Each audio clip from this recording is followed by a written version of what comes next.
Hi, I'm Donna Wolfe from Naztazia.com. This crochet double chain border edge creates a unique yet elegant look along blankets, scarves, shawls, bags, and more. And I'll show how it's made in this tutorial. I start with a slip knot on my crochet hook. Then I place it into my work and proceed to make a regular single crochet stitch. I try to draw up my loops a bit higher so that they are both a bit looser than usual. Now I'm going to insert my crochet hook into the front loop of the top of that single crochet stitch, as well as along the left side of the stitch. Then I'm going to insert my crochet hook into the very next stitch.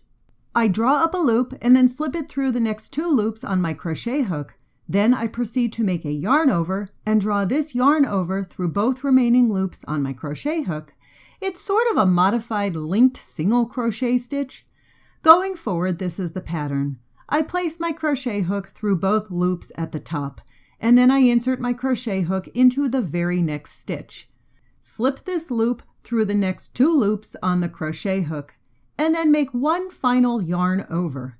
All other stitches will be made the same way. Insert the hook through the top two loops, and then insert the hook into the very next stitch. Yarn over and draw up a loop. Then take this loop and slip it through the next two loops on the crochet hook. And finally, make one more yarn over and pull through the remaining two loops on the crochet hook. For the corners, I pretty much treat this modified stitch as just a single crochet stitch. So I place 3 of these modified linked single crochet stitches in each corner stitch. This creates a relatively rounded, pointed corner.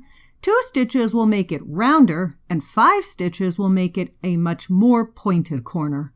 Once the corner is done, just proceed with the regular stitch pattern and continue on with the other sides and corners of the square or rectangle. Here's what my work looks like with the first corner completed, and here's what my work looks like after all sides and corners are done.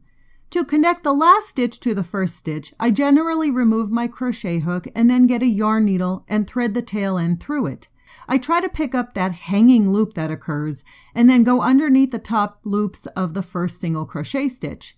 Then I bring my yarn needle downwards and go through the center of my last stitch made. Then I weave in the ends along the back and fasten off my work. That's how I crochet a double chain border edge.